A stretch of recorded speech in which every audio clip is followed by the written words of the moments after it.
ਸਤਨਾਮ ਸ੍ਰੀ ਵਾਹਿਗੁਰੂ ਸਾਹਿਬ ਜੀ। ਸ਼ਲੋਕ ਲਿਖੈ ਕਤਹਿ ਨਾ ਛੂਟੀਐ, ਖਿਨ ਖਿਨ ਭੂਲਨ ਹਾਰ। ਬਖਸ਼ਨ ਹਾਰ ਬਖਸ਼ ਲੈ, ਨਾਨਕ ਪਾਰ ਉਤਾਰ। ਪੌੜੀ ਲੂਣ ਹਰਾਮੀ ਗੁਨਹਗਾਰ, ਬੇਗਾਨਾ ਅਲਪ ਮਤ। ਜਿਉ ਪਿੰਡ ਜਨ ਸੁਖ ਦੀਏ, ਤਾਹੇ ਨਾ ਜਾਣਤ ਤਤ। ਲਾਹਾ ਮਾਇਆ ਕਾਰਨੈ, ਦਹਿ ਦਿਸ ਢੂੰਡਨ ਜਾਏ। ਦੇਵਨ ਹਾਰ ਦਾਤਾਰ ਪ੍ਰਭ, ਨਿਮਖ ਨਾ ਮਨ ਹੈ ਬਸਾਏ। ਲਾਲਚ ਝੂਠ ਬਿਕਾਰ ਮੋਹ, ਯਾ ਸੰਪੈ ਮਨ ਮਾਹੇ। ਲੰਪਟ ਚੋਰ ਨਿੰਦਕ ਮਹਾ, ਤਿਨਹੂ ਸੰਗ ਬਿਹਾਏ। ਤੁਧ ਭਾਵੈ ਤਾਂ ਬਖਸ਼ ਲੈ, ਖੋਟੇ ਸੰਗ ਖਰੇ। ਨਾਨਕ ਭਾਵੈ ਪਾਰ ਬ੍ਰਹਮ, ਪਾਹਨ ਨੀਰ ਤਰੇ। ਸ਼ਲੋਕ ਲਿਖੈ ਕਤਹਿ ਨਾ ਛੂਟੀਐ, ਖਿਨ ਖਿਨ ਭੂਲਨ ਹਾਰ। ਵਾਹਿਗੁਰੂ ਜੀ ਕਾ ਖਾਲਸਾ, ਵਾਹਿਗੁਰੂ ਜੀ ਕੀ ਫਤਿਹ। ਪਰਮ ਸਨਮਾਨਯੋਗ ਸਤਿਗੁਰੂ ਮਹਾਰਾਜ ਦੀ ਸਾਜੀ ਨਵਾਜੀ ਹੋਈ ਗੁਰੂ ਖਾਲਸਾ ਸਤ ਸੰਗਤ ਜੀਓ, ਸਤਿਗੁਰੂ ਨੇ ਅਪਾਰ ਬਖਸ਼ਿਸ਼ ਕੀਤੀ। ਸਾਡੇ ਕਲਯੁਗੀ ਜੀਵਾਂ ਦੇ ਉਧਾਰ ਵਾਸਤੇ ਜਿੱਥੇ ਆਓ ਪਾਵਨ 10 ਗੁਰੂ ਸਰੂਪ ਧਾਰਨ ਕੀਤੇ, ਉੱਥੇ ਹਮੇਸ਼ਾ ਲਈ ਸਰਬੱਤ ਜੀਵਾਂ ਦੀ ਕਲਿਆਣ ਵਾਸਤੇ ਪਾਵਨ ਅੰਮ੍ਰਿਤ ਰੂਪ ਇਲਾਹੀ ਬਾਣੀ ਉਚਾਰਨ ਕੀਤੀ। ਜਿਸ ਪਾਵਨ ਬਾਣੀ ਦੀ ਲੜੀਵਾਰ ਕਥਾ ਆਪ ਸੰਗਤਾਂ ਸਰਵਣ ਕਰ ਰਹੇ ਹੋ, ਸਤਿਗੁਰੂ ਦੇ ਬਚਨ ਹਨ, ਸਭ ਤੇ ਊਤਮ ਹਰਿ ਕੀ ਕਥਾ। ਨਾਮ ਸੁਨਤ ਦਰਦ ਦੁੱਖ ਲੱਥਾ। ਦੁਨੀਆ ਵਿੱਚ ਕਥਾ ਕਹਾਣੀਆਂ ਤੇ ਹੋਰ ਵੀ ਬੇਅੰਤ ਹਨ, ਪਰ ਹਜ਼ੂਰ ਕਹਿੰਦੇ ਸਭ ਤੋਂ ਉੱਤਮ, ਸਭ ਤੋਂ ਸ੍ਰੇਸ਼ਟ ਉਸ ਅਕਾਲ ਪੁਰਖ ਵਾਹਿਗੁਰੂ ਦੀ ਹੀ ਕਥਾ ਹੈ। ਜਿਸ ਕਥਾ ਦੇ ਬਾਰੇ ਸਤਿਗੁਰੂ ਨੇ ਬਾਣੀ ਵਿੱਚ ਹੋਰ ਥਾਂ ਤੇ ਵੀ ਲਿਖਿਆ ਹੈ, ਸੁਨ ਹਰ ਕਥਾ ਉਤਾਰੀ ਮੈਲ, ਮਹਾ ਪੁਨੀਤ ਪਏ ਸੁਖ ਸੈਲ। ਜਦੋਂ ਅਸੀਂ ਪਵਿੱਤਰ ਬਾਣੀ ਦੀ ਕਥਾ ਵਿਚਾਰ ਸੁਣਦੇ ਹਾਂ, ਇਹ ਕਥਾ ਵਾਹਿਗੁਰੂ ਪਰਮੇਸ਼ਰ ਦੀ ਕਥਾ ਹੈ। ਜਿਵੇਂ ਜਿਵੇਂ ਅਸੀਂ ਇਸ ਹਰ ਕਥਾ ਨੂੰ ਸੁਣਦੇ ਹਾਂ, ਤੁਰਕੀ ਬਾਣੀ ਦੁਆਰਾ ਉਸ ਅਕਾਲ ਪੁਰਖ ਵਾਹਿਗੁਰੂ ਦੀ ਕਥਾ ਨੂੰ ਸੁਣਦੇ ਹਾਂ, ਇਹਦੇ ਨਾਲ ਸਾਡੇ ਮਨ ਦੀ ਮੈਲ ਦੂਰ ਹੁੰਦੀ ਹੈ, ਸਾਡਾ ਮਨ ਨਿਰਮਲ ਹੁੰਦਾ ਹੈ। ਇਸੇ ਹੀ ਪਵਿੱਤਰ ਬਾਣੀ ਵਿੱਚ ਸਾਹਿਬ ਸਤਿਗੁਰੂ ਗੁਰੂ ਅਰਜਨ ਦੇਵ ਮਹਾਰਾਜ ਨੇ ਪਿੱਛੇ ਆਖਿਆ ਸੀ, ਚਰਹਿ ਕਸੰਮਲ ਪਾਪ ਤੇਰੇ ਮਨੁਆ, ਅੰਮ੍ਰਿਤ ਕਥਾ ਸੰਤ ਸੰਗ ਸੁਨੁਆ। ਕਿ ਐ ਜੀਵ, ਜਦੋਂ ਤੂੰ ਸੰਤਾਂ ਦੀ ਸੰਗਤ ਵਿੱਚ ਬੈਠ ਕੇ ਅੰਮ੍ਰਿਤਮਈ ਬਾਣੀ ਦੀ ਕਥਾ ਨੂੰ ਸਰਵਣ ਕਰੇਂਗਾ, ਇਹਦੇ ਨਾਲ ਤੇਰੇ ਸਾਰੇ ਪਾਪ ਝੜ ਜਾਣਗੇ। ਇਹ ਕਥਾ ਦਾ ਮਹਾਤਮ ਸਤਿਗੁਰੂ ਨੇ ਬਿਆਨ ਕੀਤਾ ਹੈ। ਸਦ ਬਲਿਹਾਰੀ ਤਿੰਨਾਂ ਜੇ ਸੁਣਤੇ ਹਰ ਕਥਾ। ਸਤਿਗੁਰੂ ਕਹਿੰਦੇ, ਮੈਂ ਉਹਨਾਂ ਤੋਂ ਹਮੇਸ਼ਾ ਲਈ ਬਲਿਹਾਰ ਜਾਨਾ ਹਾਂ ਜਿਹੜੇ ਰੋਜ਼ਾਨਾ ਸਤਿਗੁਰੂ ਦੀ ਪਵਿੱਤਰ ਬਾਣੀ ਦੀ ਕਥਾ ਸੁਣਦੇ ਨੇ, ਪਰ ਰੋਜ਼ਾਨਾ ਸੁਣਨ ਵਾਲੇ ਸਰੋਤੇ ਬਹੁਤ ਘੱਟ ਹੀ ਸਾਨੂੰ ਮਿਲਦੇ ਹਨ, ਕਿਉਂਕਿ ਸਮਾਂ ਕਲਯੁਗ ਦਾ ਹੈ। ਸਾਨੂੰ ਮਾਇਆ ਦੇ ਜੰਜਾਲਾਂ ਨੇ ਇੰਨਾ ਜਕੜਿਆ ਹੋਇਆ ਹੈ, ਇਸ ਪਾਸੇ ਸਾਨੂੰ ਸਮਾਂ ਹੀ ਕੱਢਣਾ ਔਖਾ ਜਾਪਦਾ ਹੈ। ਇਸੇ ਲਈ ਹਜ਼ੂਰ ਨੇ ਮਨੁੱਖ ਦੀ ਹਾਲਤ ਦੱਸੀ ਹੈ, ਆਹਰ ਸਭ ਕਰਦਾ ਫਿਰੈ, ਆਹਰ ਇੱਕ ਨਾ ਹੋਏ, ਨਾਨਕ ਜਤ ਆਹਰ ਜਗ ਉਧਰੈ, ਵਿਰਲਾ ਪਾਏ ਕੋਏ। ਇਹ ਮਨੁੱਖ ਹੋਰ ਤਾਂ ਆਹਰ ਉਪਰਾਲੇ ਯਤਨ ਪ੍ਰਯਤਨ ਕੋਸ਼ਿਸ਼ਾਂ ਤਰੱਦਦ ਕਰਦਾ ਰਹਿੰਦਾ ਹੈ, ਪਰ ਇੱਕ ਜਿਹੜਾ ਖਾਸ ਉਦਮ ਹੈ, ਅੰਮ੍ਰਿਤ ਵੇਲੇ ਉੱਠ ਕੇ ਇਸ਼ਨਾਨ ਕਰਨਾ, ਨਿਤਨੇਮ ਕਰਨਾ, ਸਿਮਰਨ ਕਰਨਾ, ਦੂਸਰਾ ਸੰਗਤ ਵਿੱਚ ਆ ਕੇ ਬਾਣੀ ਕੀਰਤਨ ਕਥਾ ਨੂੰ ਸੁਣਨਾ, ਇਹਦੇ ਲਈ ਸਾਨੂੰ ਸਮਾਂ ਕੱਢਣਾ ਔਖਾ ਜਾਪਦਾ ਹੈ।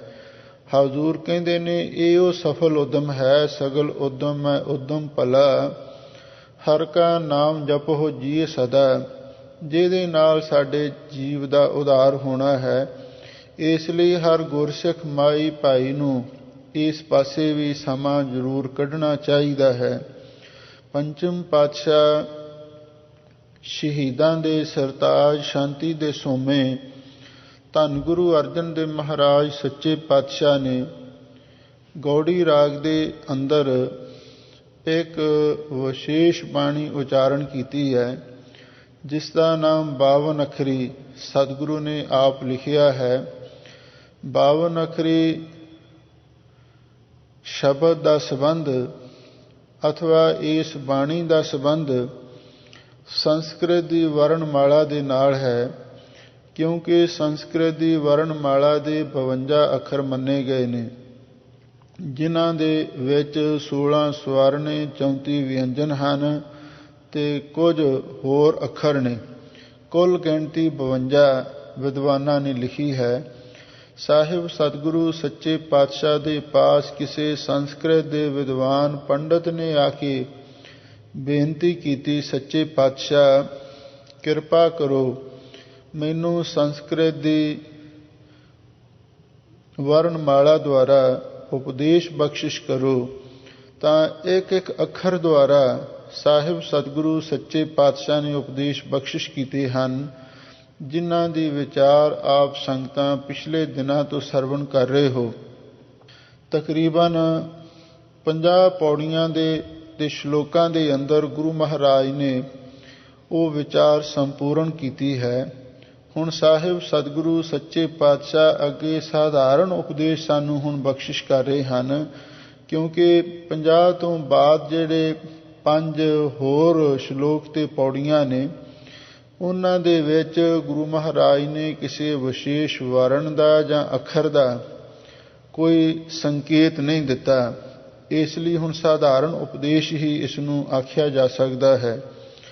ਧੰਨ ਗੁਰੂ ਅਰਜਨ ਦੇਵ ਮਹਾਰਾਜ ਸੱਚੇ ਪਾਤਸ਼ਾਹ ਦੇ ਚਰਨਾਂ ਦੇ ਵਿੱਚ ਇਸ ਵਿਦਵਾਨ ਪੰਡਤ ਨੇ ਬੇਨਤੀ ਕੀਤੀ, ਸੱਚੇ ਪਾਤਸ਼ਾਹ ਬਹੁਤ ਸਾਰੇ ਐਸੇ ਲੋਕ ਹਨ ਜਿਹੜੇ ਇਹ ਗੱਲ ਆਖਦੇ ਨੇ ਬਈ ਸਾਨੂੰ ਜਪ ਤਪ ਯਗ ਯੋਗ ਤੀਰਥ ਵਰਤ ਅਤੇ ਹੋਰ ਐਸੇ ਸਾਧਨ ਕਰਨੇ ਚਾਹੀਦੇ ਨੇ, ਇਹਨਾਂ ਦੇ ਨਾਲ ਸਾਨੂੰ ਮੁਕਤੀ ਪ੍ਰਾਪਤ ਹੋ ਸਕਦੀ ਹੈ।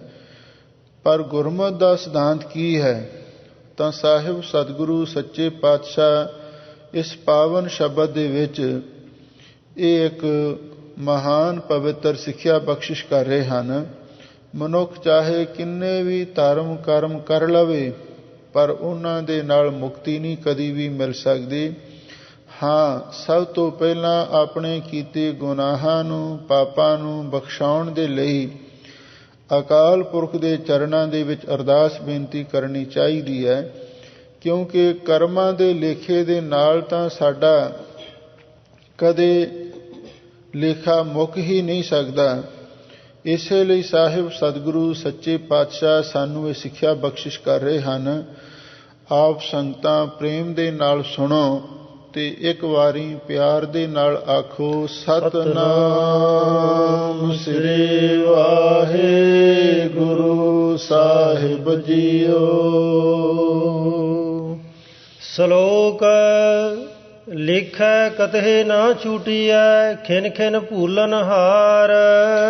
ਪੰਜਵੇਂ ਗੁਰਦੇਵ ਗੁਰੂ ਅਰਜਨ ਦੇਵ ਮਹਾਰਾਜ ਸੱਚੇ ਪਾਤਸ਼ਾਹ ਫਰਮਾਉਂਦੇ ਹਨ, ਹੇ ਵਾਹਿਗੁਰੂ, ਅਰਦਾਸ ਹੈ, ਲੇਖਾ ਕਤਹਿ ਨਾ ਛੁਟੀਐ।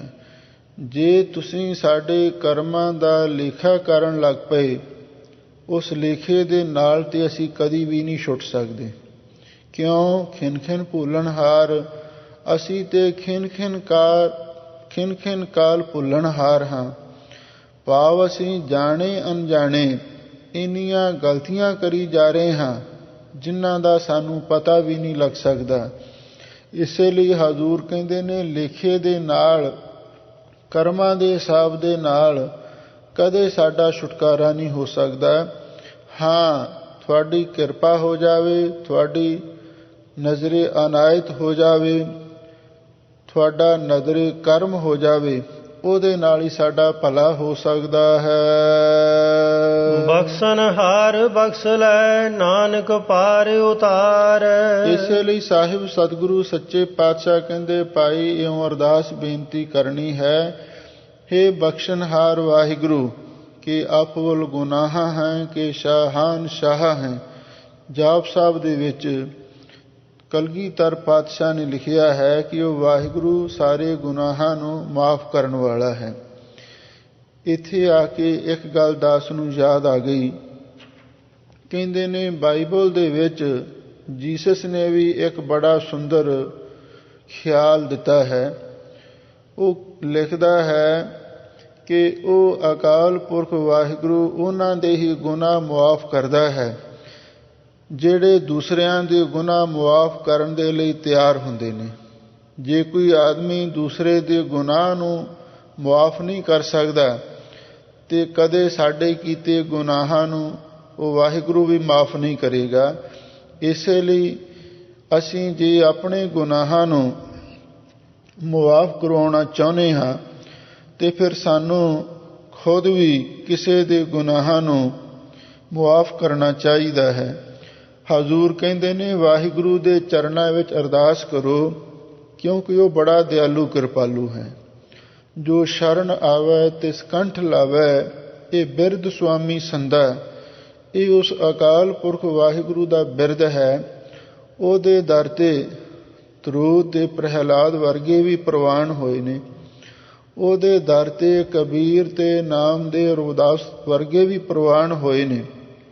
ਤੇ ਉਸ ਵਾਹਿਗੁਰੂ ਦੇ ਦਰ ਤੇ ਬਾਲਮੀਕ, ਅਜਾਮਲ ਤੇ ਗਨਕਾ ਵਰਗੇ ਵੀ ਪ੍ਰਵਾਨ ਹੋ ਗਏ। ਇਸ ਲਈ ਜਦੋਂ ਕੋਈ ਮਨੁੱਖ ਆਪਣੇ ਕੀਤੇ ਗੁਨਾਹਾਂ ਦਾ ਵਾਹਿਗੁਰੂ ਦੇ ਚਰਨਾਂ ਵਿੱਚ ਇਕਬਾਲ ਕਰ ਲੈਂਦਾ ਹੈ ਕਿ ਇਹ ਵਾਹਿਗੁਰੂ, ਮੈਂ ਤੇ ਖਿਨ ਖਿਨ ਭੁੱਲਣ ਹਾਰ ਹਾਂ, ਤੇ ਵਾਹਿਗੁਰੂ ਪਰਮ ਦਿਆਲੂ ਕਿਰਪਾਲੂ ਹੈ। ਜਦੋਂ ਮਨੁੱਖ ਆਪਣੇ ਔਗੁਣਾਂ ਦਾ, ਗੁਨਾਹਾਂ ਦਾ ਅਹਿਸਾਸ ਕਰ ਲਵੇ ਤੇ ਵਾਹਿਗੁਰੂ ਦੇ ਚਰਨਾਂ ਵਿੱਚ ਅਰਦਾਸ ਕਰੇ ਤੇ ਵਾਹਿਗੁਰੂ ਉਸੇ ਵੇਲੇ ਸਾਰੇ ਗੁਨਾਹ ਮੁਆਫ ਕਰ ਦਿੰਦਾ ਹੈ। ਇਸੇ ਲਈ ਸਤਿਗੁਰੂ ਕਹਿੰਦੇ ਨੇ, ਸਭ ਤੋਂ ਪਹਿਲਾਂ ਆਪਣੇ ਗੁਨਾਹਾਂ ਨੂੰ ਮੁਆਫ ਕਰਾਉਣ ਦੇ ਲਈ ਉਸ ਅਕਾਲ ਪੁਰਖ ਦੇ ਚਰਨਾਂ ਵਿੱਚ ਅਰਦਾਸ ਬੇਨਤੀ ਕਰਨੀ ਹੈ। ਕਦੇ ਵੀ ਵਾਹਿਗੁਰੂ ਦੇ ਸਾਹਮਣੇ ਆਪਣੇ ਆਪ ਨੂੰ ਵੱਡਾ, ਧਰਮੀ ਜਾਂ ਆਪਣੇ ਆਪ ਨੂੰ ਬਹੁਤਾ ਚੰਗਾ ਬਣ ਕੇ ਨਹੀਂ ਦਿਖਾਉਣਾ, ਕਿਉਂਕਿ ਗੁਰੂ ਅਰਜਨ ਦੇਵ ਮਹਾਰਾਜ ਦੇ ਇਹ ਪਾਵਨ ਬਚਨ ਨੇ, ਆਪਸ ਕਉ ਜੋ ਭਲਾ ਕਹਾਵੈ ਤਿਸਹਿ ਭਲਾਈ ਨਿਕਟ ਨਾ ਆਵੇ। ਜਿਹੜਾ ਮਨੁੱਖ ਹਨੇਰੇ ਵਿੱਚ ਹਨੇਰੇ ਨੂੰ ਨਹੀਂ ਵੇਖ ਸਕਦਾ, ਉਹ ਕਦੇ ਰੋਸ਼ਨੀ ਤੱਕ ਨਹੀਂ ਜਾ ਸਕਦਾ। ਇਸੇ ਲਈ ਸਤਿਗੁਰੂ ਨੇ ਸਾਨੂੰ ਇਹ ਗੱਲ ਸਮਝਾਈ ਹੈ, ਹਰ ਮਨੁੱਖ ਨੂੰ ਪਹਿਲਾਂ ਆਪਣੇ ਔਗੁਣਾਂ ਦੀ ਵਿਚਾਰ ਕਰਨੀ ਚਾਹੀਦੀ ਹੈ। ਆਪਣੇ ਗਰੀਬਾਨ ਮੈਂ ਸਿਰ ਨੀਵਾਂ ਕਰ ਦੇਖ। ਅਸੀਂ ਦੂਜੇ ਦੇ ਔਗਣ ਤਾਂ ਵੇਖਦੇ ਰਹਿੰਦੇ ਹਾਂ, ਪਰ ਇੱਕ ਗੱਲ ਅਸੀਂ ਭੁੱਲ ਜਾਂਦੇ ਹਾਂ, ਜਦੋਂ ਅਸੀਂ ਦੂਜੇ ਦੇ ਔਗਣ ਵੇਖਦੇ ਹਾਂ ਤੇ ਸਾਨੂੰ ਆਪਣੇ ਔਗਣਾਂ ਦਾ ਪਤਾ ਹੀ ਨਹੀਂ ਲੱਗਦਾ, ਸਾਰੇ ਭੁੱਲ ਹੀ ਜਾਂਦੇ ਨੇ। ਪਰ ਚਾਹੀਦਾ ਇਹ ਹੈ, ਕਬੀਰ ਸਭ ਤੇ ਹਮ ਬੁਰੇ, ਹਮ ਤਾਜ ਭਲੋ ਸਭ ਕੋਏ, ਜਿਨ ਐਸਾ ਕਰ ਬੁਝਿਆ ਮੀਤ ਹਮਾਰਾ ਸੋਏ। ਕਿਸੇ ਮਹਾਂਪੁਰਖ ਨੇ ਬੜੀ ਸੁੰਦਰ ਗੱਲ ਆਖੀ। ਉਹ ਕਹਿੰਦਾ ਕਈ ਵਾਰੀ ਮਨੁੱਖ ਦੂਸਰੇ ਬਾਰੇ ਇਹ ਸੋਚਦਾ ਹੈ ਬਈ ਉਹਦੀਆਂ ਅੱਖਾਂ ਦੇ ਵਿੱਚ ਇਹ ਕਣ ਪੈ ਗਿਆ, ਉਹ ਮੇਰੇ ਵੱਲ ਬੜੀ ਕਰੂਰ ਦ੍ਰਿਸ਼ਟੀ ਨਾਲ ਵੇਖਦਾ ਹੈ। ਪਰ ਉਹ ਕਹਿੰਦਾ ਪਹਿਲਾਂ ਆਪਣੀ ਅੱਖ ਵੱਲ ਵੀ ਨਿਗਾਹ ਮਾਰ ਕੇ ਦੇਖ ਲਓ, ਕਿਧਰੇ ਤੁਹਾਡੀ ਅੱਖ ਦੇ ਵਿੱਚ ਤੀਰ ਹੀ ਨਾ ਪਿਆ ਹੋਵੇ। ਦੂਜੇ ਦੀ ਅੱਖ ਦੇ ਵਿੱਚ ਕਣ ਸਾਨੂੰ ਨਜ਼ਰ ਆਉਂਦਾ ਹੈ, ਤੁਸੀਂ ਆਪਣੀ ਅੱਖ ਦੀ ਵੀ ਜਾਂਚ ਕਰੋ, ਤੁਹਾਡੀ ਅੱਖ ਵਿੱਚ ਕੀ ਹੈ, ਤੁਹਾਡੀ ਦ੍ਰਿਸ਼ਟੀ ਕਿਹੋ ਜਿਹੀ ਹੈ। ਕਿਉਂਕਿ ਸੰਸਾਰ ਤੇ ਇੱਕ ਸ਼ੀਸ਼ਾ ਹੈ, ਜਿਹੋ ਜਿਹੀ ਦ੍ਰਿਸ਼ਟੀ ਨਾਲ ਅਸੀਂ ਇਹਦੇ ਵੱਲ ਤੱਕਾਂਗੇ ਉਹੋ ਜਿਹਾ ਚਿਹਰਾ ਸਾਨੂੰ ਆਪਣਾ ਪ੍ਰਤੀਤ ਹੋਵੇਗਾ। ਜਦੋਂ ਅਸੀਂ ਕਿਸੇ ਵੱਲ ਇੱਕ ਉਂਗਲ ਖੜੀ ਕਰਦੇ ਹਾਂ ਤਾਂ ਉਸ ਵੇਲੇ ਜ਼ਰੂਰ ਇਸ ਗੱਲ ਦੀ ਵਿਚਾਰ ਕਰਨੀ ਚਾਹੀਦੀ ਹੈ, ਜਿਹੜੀਆਂ ਮਨੁੱਖ ਦੇ ਹੱਥ ਦੀਆਂ 3 ਉਂਗਲਾਂ ਨੇ ਉਹ ਮਨੁੱਖ ਦੇ ਆਪਣੇ ਵੱਲ ਨੂੰ ਇਸ਼ਾਰਾ ਕਰਦੀਆਂ। ਇੱਕ ਉਂਗਲ ਦੂਸਰੇ ਵੱਲ ਉੱਠਦੀ ਹੈ, 3 ਉਂਗਲਾਂ ਸਾਨੂੰ ਆਪਣੇ ਵੱਲ ਇਸ਼ਾਰਾ ਕਰਦੀਆਂ ਨੇ। ਭਲਿਆ ਲੋਕਾ ਆਪਣੇ ਅੰਦਰ ਵੀ ਝਾਤੀ ਮਾਰ ਕੇ ਵੇਖ, ਤੇਰੇ ਵਿੱਚ ਕਿੰਨੇ ਔਗਣ ਨੇ, ਤੇਰੇ ਵਿੱਚ ਕਿੰਨੇ ਪਾਪ ਨੇ, ਤੇਰੇ ਵਿੱਚ ਕਿੰਨੇ ਵਿਕਾਰ ਨੇ।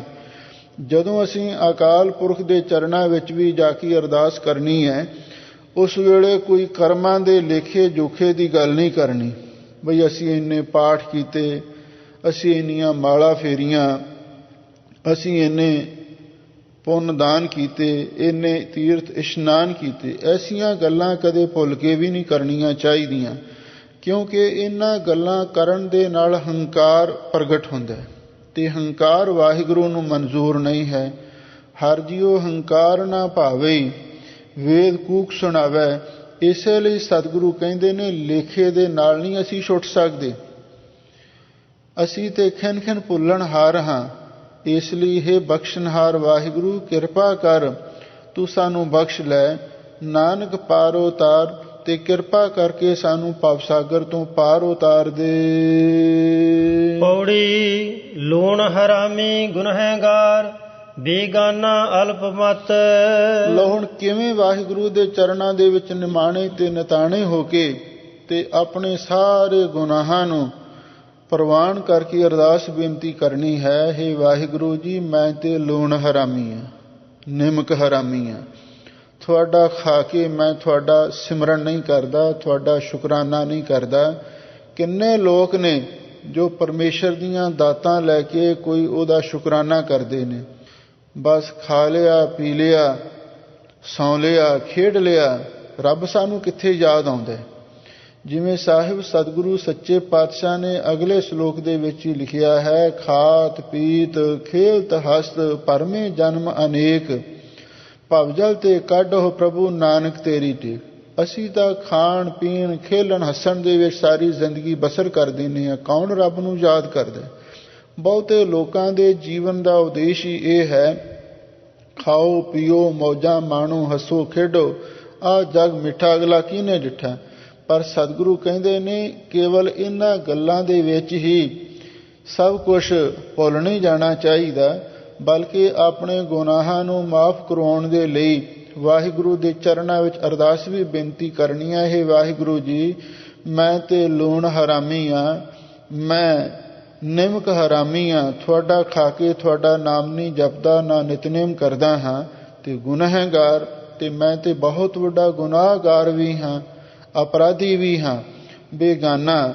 ਤੇ ਮਹਾਰਾਜ ਫਿਰ ਮੈਂ ਆਪਣੇ ਆਪ ਨੂੰ ਬੇਗਾਨਾ ਹੀ ਰੱਖਿਆ ਹੋਇਆ, ਮੈਂ ਤੁਹਾਡਾ ਬਣਿਆ ਨਹੀਂ, ਨਾ ਮੈਂ ਗੁਰੂ ਦਾ ਬਣਿਆ ਹਾਂ ਤੇ ਨਾ ਹੀ ਪਰਮੇਸ਼ਰ ਦਾ ਦਾਸ ਬਣਿਆ ਹਾਂ, ਮੈਂ ਬੇਗਾਨਾ ਹੀ ਫਿਰ ਰਿਹਾ ਹਾਂ। ਅਲਪ ਮਤ, ਤੇ ਮਹਾਰਾਜ ਮੇਰੀ ਮਤ ਬੁੱਧੀ ਬਹੁਤ ਅਲਪੱਗ ਹੈ, ਬੜੀ ਛੋਟੀ ਹੈ। ਜਿਉ ਪਿੰਡ ਜਨ ਸੁਖ ਦੀਏ ਤਾਹੇ ਨਾ ਜਾਣਤ ਤਤ। ਸਾਹਿਬ ਸਤਿਗੁਰੂ ਸੱਚੇ ਪਾਤਸ਼ਾਹ ਫਰਮਾਉਂਦੇ ਨੇ, ਵੇਖ ਲੋ ਜਿਸ ਅਕਾਲ ਪੁਰਖ ਵਾਹਿਗੁਰੂ ਪਰਮੇਸ਼ਰ ਨੇ ਜੀਉ ਦਾ ਅਰਥ ਹੈ ਜਿੰਦ ਜਾਨ ਪ੍ਰਾਣ ਸਾਨੂੰ ਦਿੱਤੇ ਨੇ, ਤੇ ਪਿੰਡ ਭੌਤਿਕ ਸਰੀਰ ਵੀ ਦਿੱਤਾ ਹੈ, ਤੇ ਹੋਰ ਸਾਰੇ ਸੁੱਖ ਵੀ ਜਿਸ ਨੇ ਦਿੱਤੇ ਨੇ, ਤਾਹੇ ਨਾ ਜਾਣਨ ਤਤ।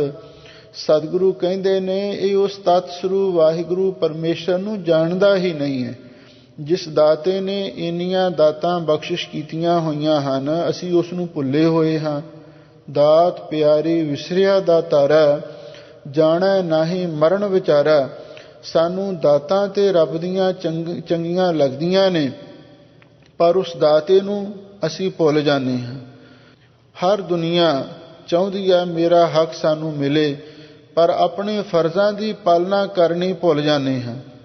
ਪੁੱਤਰ ਕਹਿੰਦਾ ਹੈ ਕਿ ਮੈਨੂੰ ਮੇਰਾ ਹੱਕ ਮਿਲਣਾ ਚਾਹੀਦਾ ਹੈ, ਪਰ ਉਹ ਆਪਣੇ ਫਰਜ਼ ਨਹੀਂ ਸਮਝਦਾ ਬਈ ਮੈਂ ਮਾਤਾ ਪਿਤਾ ਦੀ ਸੇਵਾ ਵੀ ਕਰਨੀ ਹੈ, ਮੈਂ ਉਹਨਾਂ ਦਾ ਹੱਥ ਵੀ ਵਟਾਉਣਾ ਹੈ, ਮੈਂ ਉਹਨਾਂ ਨੂੰ ਪ੍ਰਸੰਨ ਕਰਨਾ ਹੈ।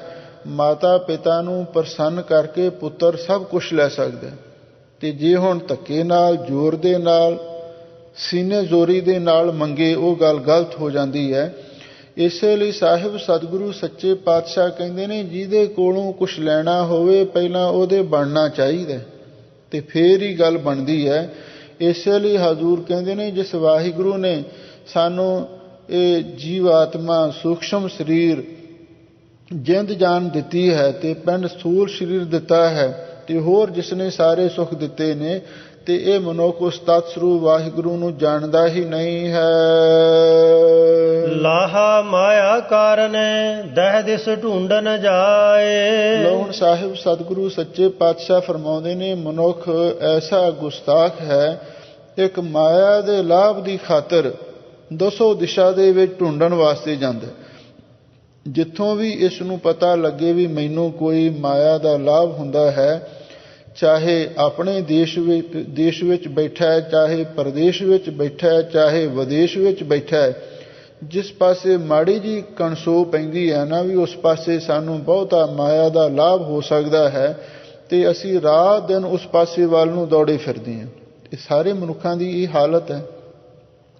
ਮਾਇਆ ਦੇ ਲਾਭ ਦੀ ਖਾਤਰ ਤਾਂ ਦਸੋ ਦਿਸ਼ਾ ਦੇ ਵਿੱਚ ਹੀ ਮਾਇਆ ਦੀ ਭਾਲ ਵਾਸਤੇ ਅਸੀਂ ਜਾਂਦੇ ਹਾਂ। ਦੇਵਨਹਾਰ ਦਾਤਾਰ ਪ੍ਰਭ ਨਿਮਖ ਨਾ ਮਨ ਹੈ ਬਸਾਏ। ਪਰ ਦੂਸਰੇ ਪਾਸਿਓ ਦੇਣ ਵਾਲਾ ਦਾਤਾ ਅਕਾਲ ਪੁਰਖ ਵਾਹਿਗੁਰੂ ਪਰਮੇਸ਼ਰ ਹੈ। ਗੁਰਾ ਇੱਕ ਦੇਹ ਬੁਝਾਈ ਸਭਨਾ ਜੀਆਂ ਕਾ ਇੱਕ ਦਾਤਾ, ਸੋ ਮੈਂ ਵਿਸਰ ਨਾ ਜਾਈ। ਨਿਮਖ ਨਾ ਮਨ ਹੈ ਬਸਾਏ, ਉਹਨੂੰ ਇੱਕ ਨਿਮਖ ਮਾਤਰ ਵੀ, ਇੱਕ ਅੱਖ ਦੇ ਝਮਕਣ ਜਿੰਨਾ ਸਮਾਂ ਵੀ ਕਦੇ ਉਸ ਨੂੰ ਆਪਣੇ ਮਨ ਦੇ ਵਿੱਚ ਨਹੀਂ ਅਸੀਂ ਵਸਾਉਂਦੇ। ਇਹ ਸਾਡੀ ਬਹੁਤ ਵੱਡੀ ਨਾਸਮਝੀ ਹੈ। ਅਸੀਂ ਮਾਇਆ ਤੇ ਮੰਗਦੇ ਹਾਂ, ਪਰ ਉਸ ਦਾਤੇ ਨੂੰ ਭੁੱਲ ਜਾਂਦੇ ਹਾਂ। ਦਾਤ ਨਾਲ ਪਿਆਰ ਕਰਦੇ ਹਾਂ, ਪਰ ਦਾਤੇ ਦਾ ਸ਼ੁਕਰਾਨਾ ਨਹੀਂ ਕਰਦੇ। ਇਹ ਸਾਡੀ ਆਪਣੀ ਬੜੀ ਬੇਵਕੂਫੀ ਹੈ। ਲਾਲਚ ਝੂਠ ਵਿਕਾਰ ਮੋਹ ਯਾ ਸੰਪੈ ਮਨ ਮਾਹੇ। ਇਹ ਆਪਣੇ ਗੁਨਾਹਾਂ ਦਾ ਇਕਬਾਲ ਕਰਨਾ ਹੈ। ਵਾਹਿਗੁਰੂ ਜੀ, ਸਾਡੇ ਵਿੱਚ ਹੈ ਕੀ? ਲਾਲਚ, ਝੂਠ, ਵਿਕਾਰ, ਕਾਮ, ਕ੍ਰੋਧ ਆਦਿਕ ਮੋਹ, ਇਹ ਸੰਪੈ ਮਨ ਮਾਹੇ ਸਾਡੇ ਮਨ ਦੇ ਵਿੱਚ ਆਸਰੀ ਸੰਪਦਾ ਵਸ ਰਹੀ ਹੈ। ਇਹਨਾਂ ਚੀਜ਼ਾਂ ਦੇ ਨਾਲ ਸਾਡਾ ਬੜਾ ਮੋਹ ਪਿਆਰ ਹੈ। ਲਾਲਚ ਕਿਹਨੇ ਛੱਡਿਆ? ਝੂਠ ਕੌਣ ਨਹੀਂ ਬੋਲਦਾ? ਵਿਕਾਰ ਕਿਸ ਨੇ ਛੱਡੇ ਨੇ? ਮਾਇਆ ਦੇ ਨਾਲ, ਪਰਿਵਾਰ ਦੇ ਨਾਲ ਮੋਹ ਕੌਣ ਨਹੀਂ ਕਰ ਰਿਹਾ? ਇਹ ਹਰ ਬੰਦੇ ਦੇ ਮਨ ਦੇ ਵਿੱਚ ਇਹਨਾਂ ਚੀਜ਼ਾਂ ਦੇ ਨਾਲ ਪਿਆਰ ਹੈ। ਇਹੀ ਸਾਡੀ ਸੰਪਤੀ ਹੈ, ਇਹੀ ਸਾਡੀ ਐਸ਼ਵਰਜ ਹੈ। ਲੰਪਟ ਚੋਰ ਨਿੰਦਕ ਮਹਾ ਤਿਨਹੂ ਸੰਗ ਬਿਹਾਏ। ਫਿਰ ਸਾਡੀ ਸੰਗਤ ਕੈਸੀ ਹੈ? ਲੰਪਟ ਦਾ ਅਰਥ ਹੈ ਜਿਹੜੇ ਵਿਸ਼ੇ ਲੰਪਟ ਨੇ, ਵਿਕਾਰੀ ਵਿਵਚਾਰੀ ਲੋਕ ਨੇ, ਤੇ ਚੋਰ ਨੇ, ਨਿੰਦਕ ਹਨ, ਜਿਹੜੇ ਗੁਰੂ ਘਰ ਦੀ, ਰੱਬ ਦੀ, ਮਹਾਂਪੁਰਖਾਂ ਦੀ ਨਿੰਦਿਆ ਕਰਨ ਵਾਲੇ ਲੋਕ ਨੇ। ਤੇ ਬੜੇ ਬੜੇ ਜਿਹੜੇ ਐਸੇ ਮਾੜੇ ਭੱਦਰ ਪੁਰਸ਼ ਨੇ, ਤਿੰਨੋਂ ਸੰਗ ਬਿਹਾਏ, ਸਾਡੀ ਉਹਨਾਂ ਦੀ ਸੰਗਤ ਨਾਲ ਉਮਰ ਬਤੀਤ ਹੋ ਰਹੀ ਹੈ। ਭਾਵ ਜਿਹੜੇ ਮਾੜੇ ਪੁਰਸ਼ ਨੇ ਉਹਨਾਂ ਦੀ ਸੰਗਤ ਵਿੱਚ, ਭਾਵ ਮਾੜੀ ਸੰਗਤ ਵਿੱਚ ਤਾਂ ਅਸੀਂ ਜਾਂਦੇ ਹਾਂ, ਕਿਉਂਕਿ ਇਹ ਵੀ ਮਨੁੱਖ ਦੀ ਰੁਚੀ ਹੈ। ਜਿਸ ਪਾਸੇ ਕੋਈ ਚੰਗੀ ਧਰਮ ਦੀ ਸਿੱਖਿਆ ਮਿਲਦੀ ਹੋਵੇ, ਕੋਈ ਬਾਣੀ ਦੀ ਗੱਲ, ਕੋਈ ਧਰਮ ਦੀ ਗੱਲ, ਕੋਈ ਸਿੱਖੀ ਦੀ ਗੱਲ ਹੋਵੇ, ਉੱਥੇ ਕਿੰਨੀ ਕੁ ਗਿਣਤੀ ਵਿੱਚ ਅਸੀਂ ਜਾਂਦੇ ਹਾਂ, ਇਹ ਤੇ ਸਾਹਮਣੇ ਪ੍ਰਤੱਖ ਤੁਸੀਂ ਅੱਖਾਂ ਦੇ ਨਾਲ ਵੇਖ ਰਹੇ ਹੋ। ਉਂਗਲਾਂ ਤੇ ਗਿਣਵੇਂ ਉੱਥੇ ਸੱਜਣ ਹੋਣਗੇ। ਪਰ ਜਿੱਥੇ ਕੋਈ ਕਲਯੁਗੀ ਪ੍ਰੋਗਰਾਮ ਹੋਵੇ, ਕੋਈ ਨਵਾਲੇ ਪਿਆਲੇ ਦਾ, ਕੋਈ ਸ਼ਰਾਬ ਕਬਾਬ ਦਾ, ਪਾਰਟੀ ਦਾ, ਕੋਈ ਗਾਉਣ ਵਜਾਉਣ ਦਾ, ਮਿਊਜ਼ਿਕ ਦਾ ਪ੍ਰੋਗਰਾਮ ਹੋਵੇ, ਤੇ ਉੱਥੇ ਕਿੰਨੀ ਗਿਣਤੀ ਵਿੱਚ ਲੋਕ ਪਹੁੰਚ ਜਾਂਦੇ ਨੇ। ਲੰਪਟ ਚੋਰ ਨਿੰਦਕ ਮਹਾ ਤਿੰਨੋਂ ਸੰਗ ਬਿਹਾਏ। ਕਿਉਂਕਿ ਨੀਵੇਂ ਪਾਸੇ ਵੱਲ ਨੂੰ ਪਾਣੀ ਤਾਂ ਆਪਣੇ ਆਪ ਹੀ ਜਾਂਦਾ ਹੈ। ਮਾੜੇ ਪਾਸੇ ਮਨੁੱਖ ਦੀ ਰੁਚੀ ਆਪਣੇ ਆਪ ਹੀ ਇਸ ਨੂੰ ਲੈ ਜਾਂਦੀ ਹੈ, ਪਰ ਚੰਗੇ ਪਾਸੇ ਇਸ ਨੂੰ ਲਾਉਣਾ ਇਹ ਕਿਸੇ ਸੂਰਮੇ ਦਾ ਕੰਮ ਹੁੰਦਾ ਹੈ। ਇਸੇ ਲਈ ਸਤਿਗੁਰੂ ਕਹਿੰਦੇ ਨੇ, ਉਹ ਬੇਨਤੀ ਕਰਨੀ ਹੈ, ਹੇ ਵਾਹਿਗੁਰੂ ਜੀ, ਅਸੀਂ ਤੇ ਜਿਹੜੇ ਐਸੇ ਪੁਰਸ਼ ਨੇ, ਵਿਸ਼ੇ ਲੰਪਟ ਨੇ, ਚੋਰ ਨੇ, ਨਿੰਦਕ ਨੇ, ਐਸੇ ਜਿਹੜੇ ਮਹਾਭੱਦਰ ਨੀਚ ਪੁਰਸ਼ ਨੇ, ਉਹਨਾਂ ਦੇ ਨਾਲ ਹੀ ਸਾਰੀ ਉਮਰ ਬਤੀਤ ਕਰ ਰਹੇ ਹਾਂ। ਤੁਧ ਭਾਵੈ ਤਾਂ ਬਖਸ਼ ਲੈ, ਖੋਟੇ ਸੰਗ ਖਰੇ। ਤੇ ਹੁਣ ਵਾਹਿਗੁਰੂ ਦੇ ਚਰਨਾਂ ਵਿੱਚ ਅਰਦਾਸ ਕਰੋ, ਹੇ ਵਾਹਿਗੁਰੂ ਜੀ, ਤੁਧ ਭਾਵੈ, ਜੇ ਤੈਨੂੰ ਭਾ ਜਾਵੇ ਤਾਂ ਬਖਸ਼ ਲੈ। ਤੂੰ ਸਾਨੂੰ ਬਖਸ਼ ਲੈਣਾ, ਤੂੰ ਬਖਸ਼ ਸਕਦਾ ਹੈ, ਤੇਰੇ ਵਿੱਚ ਬਖਸ਼ਣ ਦੀ ਸਮਰੱਥਾ ਹੈ। ਤੂੰ ਦਿਆਲੂ ਕਿਰਪਾਲੂ ਹੈ। ਤੂੰ ਪਹਿਲੇ ਵੀ ਬੜੇ ਬੜੇ ਪਾਪੀਆਂ ਨੂੰ ਬਖਸ਼ਿਆ ਤੇ ਹੁਣ ਵੀ ਬਖਸ਼ ਸਕਦਾ ਹੈ। ਖੋਟੇ ਸੰਗ ਖਰੇ, ਕਿਉਂਕਿ ਚੰਗਿਆਂ ਦੀ ਸੰਗਤ ਕਰਕੇ ਜਿਹੜੇ ਖੋਟੇ ਵੀ ਉਹ ਪ੍ਰਵਾਨ ਹੋ ਜਾਂਦੇ ਨੇ। ਇਹ ਗੱਲ ਕਿਵੇਂ? ਵੀ ਜਿਵੇਂ ਕੋਈ ਨੀਚ ਪੁਰਸ਼ ਚੰਗੇ ਗੁਰਮੁਖਾਂ ਦੀ ਸੰਗਤ ਕਰਨ ਲੱਗ ਜਾਵੇ ਤੇ ਫਿਰ ਉਹ ਵੀ ਚੰਗਾ ਬਣ ਜਾਂਦਾ ਹੈ, ਉਹਦੇ ਜੀਵਨ ਦਾ ਸੁਧਾਰ ਹੋ ਜਾਂਦਾ ਹੈ। ਇਉਂ ਚੰਗਿਆਂ ਦੀ ਸੰਗਤ ਕਰਕੇ ਖੋਟੇ ਵੀ ਪ੍ਰਵਾਨ ਹੋ ਜਾਂਦੇ ਨੇ। ਜਦੋਂ ਆਪਾਂ ਇਤਿਹਾਸ ਪੜ੍ਹਦੇ ਹਾਂ, ਅਜਾਮਲ ਨੂੰ ਵੀ ਮਹਾਂਪੁਰਖਾਂ ਦੀ ਸੰਗਤ ਨੇ ਹੀ ਤਾਂ ਤਾਰਿਆ ਸੀ, ਤੇ ਗਨਕਾ ਨੂੰ, ਵੇਸਵਾ ਨੂੰ ਵੀ ਕਿਸੇ ਮਹਾਂਪੁਰਖ ਨੇ ਹੀ ਨਾਮ ਜਪਣ ਦੇ ਲਈ ਉਪਦੇਸ਼ ਦਿੱਤਾ ਸੀ। ਇਉਂ ਚੰਗਿਆਂ ਦੀ ਸੰਗਤ ਕਰਕੇ ਖੋਟੇ ਵੀ ਤਰ ਜਾਂਦੇ ਨੇ। ਜਿਵੇਂ ਪੱਥਰ ਭਾਵੇਂ ਡੁੱਬਦਾ ਹੈ, ਸਤਿਗੁਰੂ ਨੇ ਅੱਗੇ ਦ੍ਰਿਸ਼ਟਾਂਤ ਦਿੱਤਾ ਹੈ, ਪਾਹਣ ਨੀਰ ਤਰੇ, ਪਰ ਜੇ ਉਸ ਪੱਥਰ ਨੂੰ ਬੇੜੀ ਦੀ ਸੰਗਤ ਮਿਲ ਜਾਵੇ ਤੇ ਪੱਥਰ ਵੀ ਤਰ ਜਾਂਦਾ ਹੈ। ਇਸੇ ਤਰ੍ਹਾਂ ਚੰਗਿਆਂ ਦੀ ਸੰਗਤ ਕਰਕੇ ਤੇ ਭਾਈ ਜਿਹੜੇ ਮਾੜੇ ਪੁਰਸ਼ ਨੇ, ਖੋਟੇ ਪੁਰਸ਼ ਨੇ, ਉਹ ਵੀ ਤਰ ਜਾਂਦੇ ਨੇ। ਪਰ ਇੱਕ ਗੱਲ ਯਾਦ ਰੱਖਣ ਵਾਲੀ ਹੈ, ਬਈ ਜਿਹੜਾ ਹੰਕਾਰੀ ਪੁਰਸ਼ ਹੈ, ਚਾਹੇ ਉਹ ਧਰਮੀ ਵੀ ਹੋਵੇ ਤੇ ਚਾਹੇ ਉਹ ਅਧਰਮੀ ਹੋਵੇ, ਪੁੰਨੀ ਹੋਵੇ ਚਾਹੇ ਪਾਪੀ ਵੀ ਹੋਵੇ, ਹੰਕਾਰੀ ਨਹੀਂ ਬਖਸ਼ਿਆ ਜਾ ਸਕਦਾ। ਕਿਉਂਕਿ ਸਤਿਗੁਰੂ ਨੇ ਅੱਗੇ ਸੁਖਮਨੀ ਸਾਹਿਬ ਬਾਣੀ ਵਿੱਚ ਲਿਖਿਆ ਹੈ, ਅਨਕ ਤਪੱਸਿਆ ਕਰੇ ਅਹੰਕਾਰ, ਨਰਕ ਸੁਰਗ ਫਿਰ ਅਵਤਾਰ। ਜੇ ਕੋਈ ਆਦਮੀ ਆਪਣੀ ਤਪੱਸਿਆ ਦਾ ਵੀ ਮਾਣ ਕਰ ਲਵੇ, ਉਹਨੂੰ ਵੀ ਮੁਕਤੀ ਨਹੀਂ ਮਿਲਦੀ, ਉਹਨੂੰ ਵੀ ਰੱਬ ਆਪਣੇ ਕੋਲ ਨਹੀਂ ਬੁਲਾਉਂਦਾ। ਮਹਾਂਪੁਰਖ ਇੱਕ ਦ੍ਰਿਸ਼ਟਾਂਤ ਦਿੰਦੇ ਸਨ। ਇਹ ਕੋਈ ਮੁਸਲਮਾਨ ਫਕੀਰ ਸੀ, ਉਹ ਬੜੀ ਤਪੱਸਿਆ ਕਰ ਰਿਹਾ ਸੀ ਤੇ ਉਹਦੇ ਮਨ ਦੇ ਵਿੱਚ ਇੱਕੋ ਹੀ ਮੰਗ ਸੀ, ਤੇ ਉਹ ਹਮੇਸ਼ਾ ਇਹ ਕਹਿੰਦਾ, ਹੇ ਖੁਦਾ, ਹੇ ਅੱਲਾਹ ਤਾਲਾ, ਮੇਰੇ ਨਾਲ ਅਦਲ ਕਰੀ। ਉਹਨੂੰ ਵੇਖ ਕੇ ਕੋਈ ਅਜਾਲੀ ਆਇਆ, ਬੱਕਰੀਆਂ ਚਾਰਨ ਵਾਲਾ ਇੱਕ ਸਾਧਾਰਨ ਅਨਪੜ੍ਹ ਬੰਦਾ।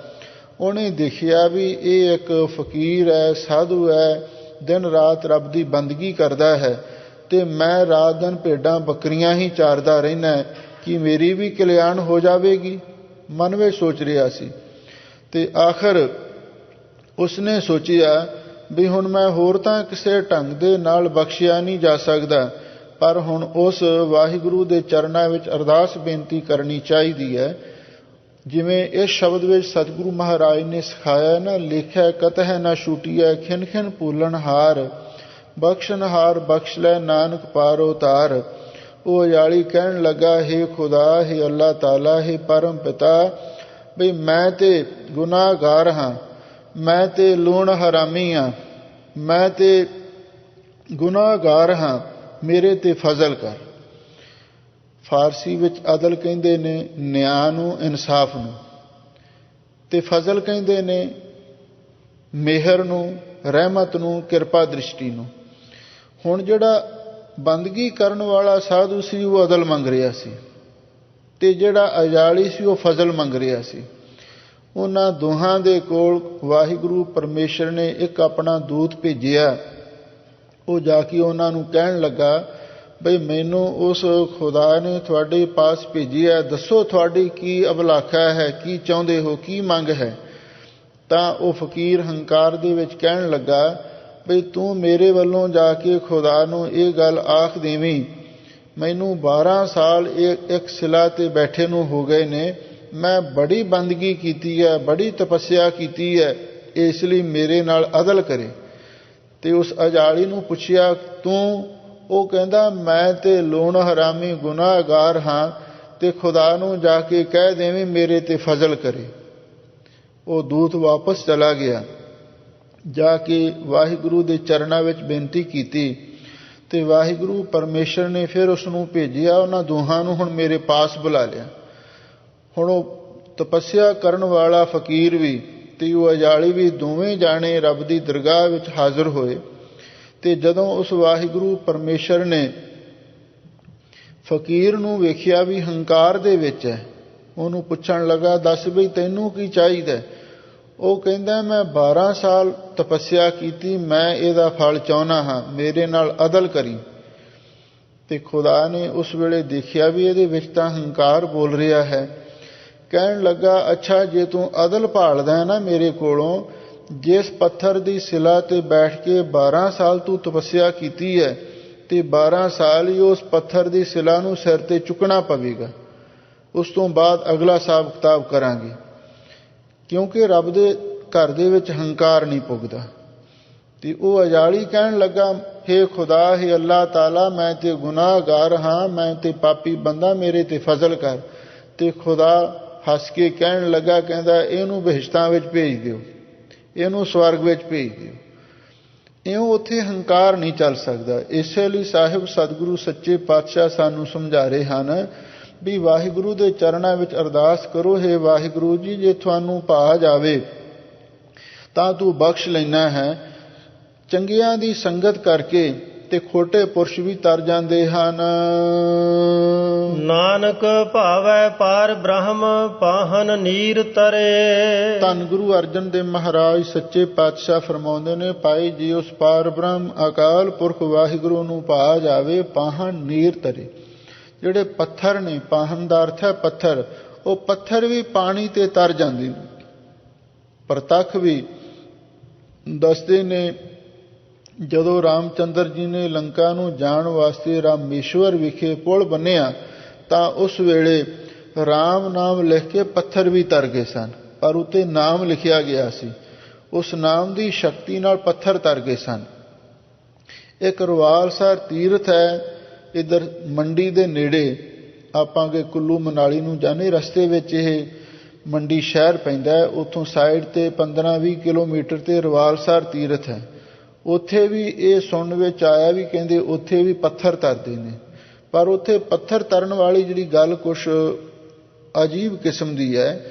ਉੱਥੇ ਛੋਟੇ ਛੋਟੇ ਤੁਲੇ ਜਿਹੇ ਬਣੇ ਹੋਏ ਨੇ, ਉਹਨਾਂ ਉੱਤੇ ਮਿੱਟੀ ਜੰਮ ਜਾਂਦੀ ਹੈ, ਉੱਤੇ ਘਾਹ ਫੂਸ ਵੀ ਉੱਗਿਆ ਹੋਇਆ, ਤੇ ਜੇ ਕੋਈ ਪੱਥਰ ਵੀ ਉਹਦੇ ਉੱਤੇ ਰੱਖ ਦਿਓ ਤੇ ਉਹ ਵੀ ਤਰਨ ਲੱਗ ਜਾਂਦਾ ਹੈ। ਜਦੋਂ ਤੇਜ਼ ਹਵਾ ਆਉਂਦੀ ਹੈ ਜਾਂ ਤੂਫਾਨ ਆਉਂਦਾ ਹੈ, ਉਹ ਜਿਹੜੇ ਤੁਲਿਆਂ ਵਾਂਗੂ ਵਿੱਚ ਉਸ ਤਲਾਅ ਦੇ ਉਹ ਤੁਰੇ ਫਿਰਦੇ ਨੇ ਤੇ ਉਹ ਫਿਰ ਇੱਧਰ ਉੱਧਰ ਹਵਾ ਦੇ ਨਾਲ ਵੀ ਚਲੇ ਜਾਂਦੇ ਨੇ।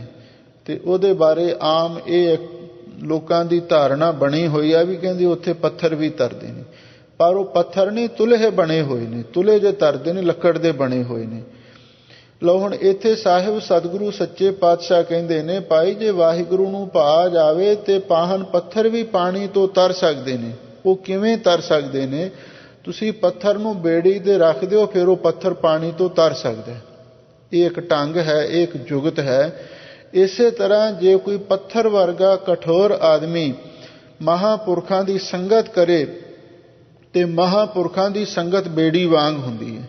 ਉਹ ਬਈ ਪੱਥਰਾਂ ਨੂੰ ਵੀ ਤਾਰ ਦਿੰਦੀ ਹੈ। ਜਿਵੇਂ ਪਾਣੀ ਤੋਂ ਕਾਠ ਨਾਲ ਬੇੜੀ ਨਾਲ ਪੱਥਰ ਵੀ ਤਰ ਜਾਂਦੇ ਨੇ, ਇਸੇ ਤਰ੍ਹਾਂ ਚੰਗੀ ਸੰਗਤ ਦੇ ਨਾਲ ਬੜੇ ਬੜੇ ਪਾਪੀ ਵੀ ਤਰ ਜਾਂਦੇ ਹਨ। ਸ਼ਲੋਕ ਖਾਤ ਪੀਤ ਖੇਲਤ ਹਸਤ ਭਰਮੇ ਜਨਮ ਅਨੇਕ। ਲਓ ਫਿਰ ਵਾਹਿਗੁਰੂ ਦੇ ਚਰਨਾਂ ਦੇ ਵਿੱਚ ਅਰਦਾਸ ਬੇਨਤੀ ਫਿਰ ਕਰਨ ਦਾ ਢੰਗ ਤਰੀਕਾ ਸਿਖਾਉਂਦੇ ਨੇ। ਲਓ ਵਾਹਿਗੁਰੂ ਦੇ ਚਰਨਾਂ ਵਿੱਚ ਇਉਂ ਅਰਦਾਸ ਕਰੋ, ਹੇ ਵਾਹਿਗੁਰੂ ਜੀ, ਖਾਂਦਿਆਂ ਹੋਇਆਂ, ਪੀਂਦਿਆਂ ਹੋਇਆਂ, ਖੇਲਦਿਆਂ ਹੋਇਆਂ, ਹੱਸਦਿਆਂ ਹੋਇਆਂ, ਭਰਮੇ ਜਨਮਾਂ ਅਨੇਕ, ਅਸੀਂ ਅਨੇਕਾਂ ਜਨਮਾਂ ਦੇ ਵਿੱਚ ਭਰਮ ਦੇ ਆਏ ਹਾਂ। ਇਹਦਾ ਮਤਲਬ ਇਹ ਹੈ, ਜਿਹੜੇ ਆਦਮੀ ਖਾਣ ਪੀਣ ਹੱਸਣ ਖੇਡਣ ਤੱਕ ਆਪਣੀ ਜ਼ਿੰਦਗੀ ਨੂੰ ਸੀਮਤ ਕਰ ਲੈਂਦੇ ਨੇ ਤੇ ਪਰਮੇਸ਼ਰ ਦੀ ਭਗਤੀ ਨਹੀਂ ਕਰਦੇ, ਸਿਮਰਨ ਨਹੀਂ ਕਰਦੇ, ਤੇ ਫਿਰ ਉਹਨਾਂ ਦਾ ਕਦੇ ਜਨਮ ਮਰਨ ਨਹੀਂ ਕੱਟਿਆ ਜਾਂਦਾ। ਇਸੇ ਲਈ ਸਤਿਗੁਰੂ ਕਹਿੰਦੇ ਨੇ, ਨਿਰਾਪੁਰਾ ਇਹੀ ਨਾ ਸਮਝੋ, ਖਾਓ ਪੀਓ ਮੌਜਾਂ ਮਾਣੋ, ਆਹ ਜਗ ਮਿੱਠਾ ਗਲਾ ਕਿਹਨੇ ਡਿੱਠਾ। ਇਸ ਤੋਂ ਪਰੇ ਵੀ ਕੋਈ ਗੱਲ ਵਿਚਾਰਨੀ ਚਾਹੀਦੀ ਹੈ। क्योंकि सतगुरु महाराज सच्चे पातशाह ने आख्या गुरसिख ने आलोक भी सवारना है ते परलोक भी सवारना है। केवल ऐस लोक तक ही सानू सीमित नहीं रहना चाहिए, क्योंकि जे असी इस दुनिया की खातर ही असी अपना जीवन बर्बाद करते रहे तो कदे भी आवागमन नहीं मिट सकता। इसलिए हजूर कहते भगती भी करनी चाहिए है, गुरु वाले होके सेवा सिमरन भी करना चाहिए है। नहीं तो वेख लो खांदियां पींदियां खेडदियां हसदियां हजूर कहते ने अनेकों जन्मां दे विच भरमे हाँ। कई जन्म पए कीट पतंगा, कई जन्म गज मीन कुरंगा, कई जन पांखी सरप होयो, कई जन्म हैवर बरख जोयो। मिल जगदीश मिलन की बरिया, चरिंग काले दे संजरिया। इउं वाहिगुरु दे चरणां विच अरदास बेनती करनी है।